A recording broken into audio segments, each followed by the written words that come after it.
Would you pray with me? May the words of my mouth and the meditations of all our hearts be acceptable in your sight, our strength and our Redeemer. Amen. Today we enter into the season of Advent, one of the most meaningful seasons of the church year, a time of waiting and anticipation, of hope and expectation, a time to pause and prepare ourselves for the coming of Emmanuel, God with us. We have traditions and rituals that help guide us through this season, including the lighting of candles on our Advent wreath. This year, while we're unable to gather in person, we still wanted to share that tradition. And I want to thank Nancy Shimamoto and all our Advent candle lighters for coming into our sanctuary so we could safely record and share the Advent candle lighting with all of you. And I encourage you to find a way to create your own Advent wreath in whatever way you can to bring this tradition into your home. The exact origins of the Advent wreath are unknown, but some suggest the practice dates back to a time when people lit candles during the dark days of December as a reminder of the promise of spring and the return of warm sunlight. Here in Southern California, we might not have the cold temperatures that make us long for warmth, but this year, in many other ways, we can relate to that desire for light in the darkness. The Advent candles remind us that even in times like these, perhaps especially in times like these, the gifts of hope, peace, joy, and love shine in our world and in our hearts. To guide our worship this Advent season, we will be using a resource prepared by our friend, the Reverend Mary Cyphers, and her husband, the Reverend B.J. Bew, called Worship at Home, Advent 2020. In their short book, they offer scriptures, questions, and reflections on each candle theme, some of which we will share with you through other means, and some of which are part of this worship service. For today's theme of hope, they invite us to reflect on these words from the prophet Isaiah. A shoot will grow up from the stump of Jesse, a branch will sprout from his roots. Righteousness will be the belt around his hips, and faithfulness the belt around his waist. The wolf will live with the lamb, and the leopard will lie down with the young goat. The calf and the young lion will feed together, and a little child will lead them. They won't harm or destroy anywhere on my holy mountain. Often, Isaiah's image of animals lying down together is one we associate with peace. Many of us are familiar with the paintings of Edward Hicks that are based on this passage called The Peaceable Kingdom. But these words from Isaiah are also a message of hope, a message first delivered to people for whom hope was hard to find. In our recent study of the story, we recounted the historical context into which Isaiah spoke these words. The tribes that had been united under King David had divided in two, the northern kingdom of Israel and the southern kingdom of Judah. Isaiah's words in chapter 11 were delivered during a time some have called the first Holocaust of the Jews, the years between 740 and 700 BC. Israel and Judah at that time were pawns in a power struggle between Egypt and Assyria, and war and violence were the realities of their daily lives. Much of what Isaiah had to say were harsh words of judgment. Isaiah believed that God had founded Jerusalem and would ultimately save it, but because the people had been unfaithful, the land had to be purified by judgment. Isaiah told the people that their suffering at the hands of the Assyrians was part of that purification.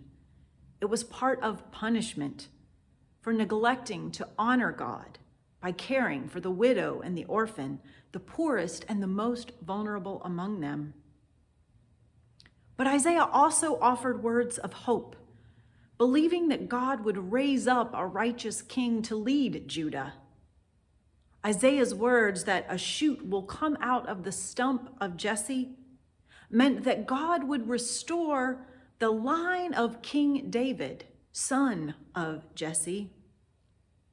Jesse's tree had been cut off, but a new branch would emerge, Isaiah says.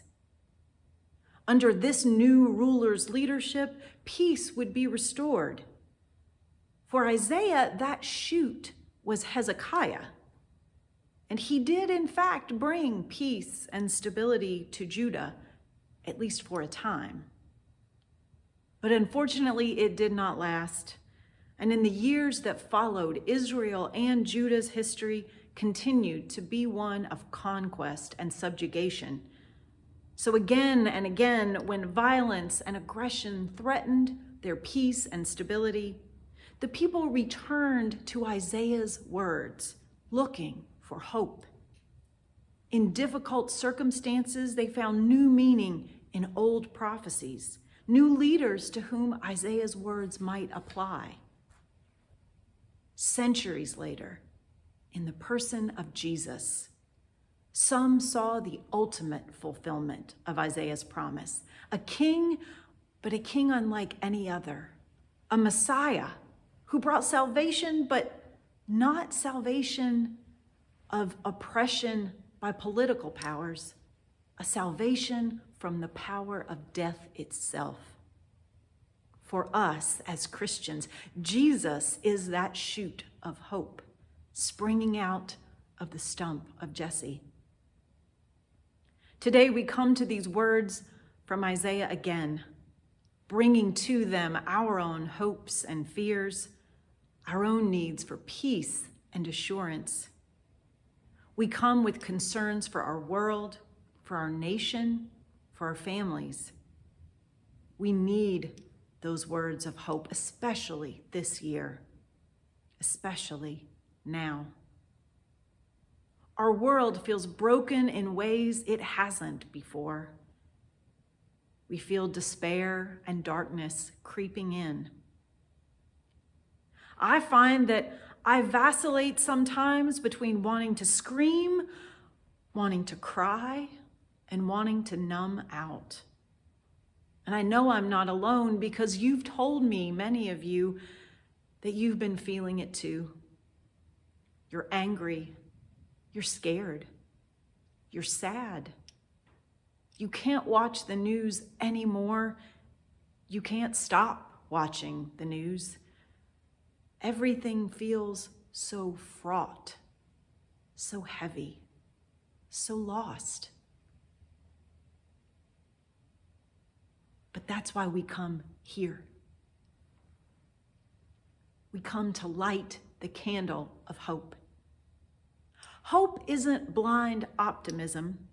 It isn't a Pollyanna-ish, everything will be all right. As Anne Lamott, with her sometimes potty mouth, once said, hope is not about proving anything. It's about choosing to believe this one thing, that love is bigger than any grim, bleak stuff anyone can throw at us. These days, there is grim, bleak stuff aplenty. But in Advent, Lamott says, we wait, and hope appears if we truly desire to see it.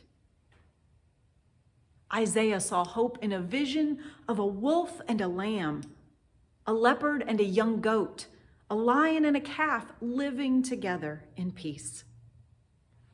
Just as in Isaiah's time, our world today feels like it's filled with creatures unlikely to lie down calmly together.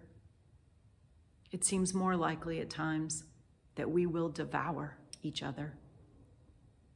But Isaiah's vision of a peaceable kingdom gives us hope, hope that even natural enemies can live together in harmony, that new branches can grow from cut-off stumps. So during this Advent season, I encourage you to look for signs of hope. Be signs of hope. Hold on to hope. Receive its light and its warmth. I want to close with the words of the beautiful refrain Andy sang for us earlier in our Advent choral response. Hope is like a candle burning in the night. Hope paints every shadow with its gentle light, glowing like a promise till our faith is sight. Hope is like a candle in the night. May God's hope burn brightly in us this Advent season. Amen.